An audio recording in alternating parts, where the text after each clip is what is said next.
শুভ সন্ধ্যা। আরজুস মেকওভারের নতুন একটি ভিডিওতে সবাইকে স্বাগতম।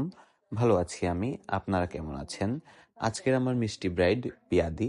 নিজের বিয়ের প্রায় ৬-৭ মাস আগেই পিয়াদি আমাকে কল দিয়ে বুক করে রেখেছিলেন নিজের বিয়ের সবগুলো সাজের জন্য। দিদির সাথে আমার প্রথম দেখা হয় দিদির মঙ্গলের দিন সকালবেলা।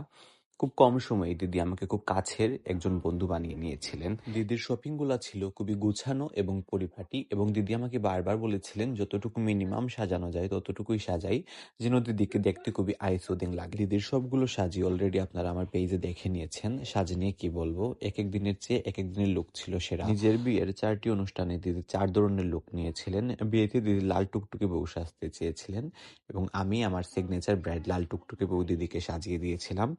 খুবই স্নিগ্ধ এবং পরিপাটি লেগেছিল ওই দিন দিদিকে। দিদির একটা জিনিস আমার সবচেয়ে বেশি ভালো লেগেছে, সেটা হলো দিদি খুব ঠান্ডা মাথায় সবকিছু হ্যান্ডেল করেছিলেন।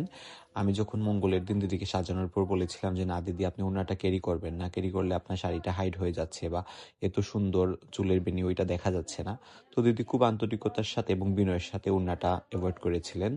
আর তাছাড়া হলুদের দিন আমি বলেছিলাম যে আপনি গলায় না পরলেই বেশি ভালো লাগবে, দিদি গলায়ও পরেননি। কোনো মেকআপ আর্টিস্টই কখনো চাইবে না যে তার সাজানো ব্রাইডকে খারাপ লাগুক। তো আপনারা আপনাদের মেকআপ আর্টিস্টের উপর বিশ্বাস রাখবেন। আর সবচেয়ে বড় কথা, মেকআপ আর্টিস্টরা রোবট না। তো এনাফ টাইম নিয়ে এবং কল টাইম মেনটেন করে আপনারা মেকআপ আর্টিস্টের স্টুডিওতে বা বাসায় আসবেন, যেন আপনাকে নিজের স্পেশাল দিনে বা বিশেষ দিনে সবচেয়ে বেশি সুন্দর ও আকর্ষণীয় মনে হয়। খুব অল্প সময়ের জন্য দেশে এসেছিলেন পিয়াদি, এবং সাথে নিয়ে এসেছিলেন আমার জন্য অনেক অনেক উপহার। থ্যাংক ইউ সো মাচ দিদি। পিয়াদির কোন সাজটা আপনাদের চোখে সবচেয়ে বেশি ভালো লেগেছে অবশ্যই কমেন্ট করে জানাবেন। আশীর্বাদ করবেন আমার জন্য। ভালো থাকবেন সবাই। দেখা হবে আবারও আরজুস মেকওভারের নতুন কোনো ভিডিওতে। ততদিন সাথে থাকবেন, ভালোবাসায় রাখবেন।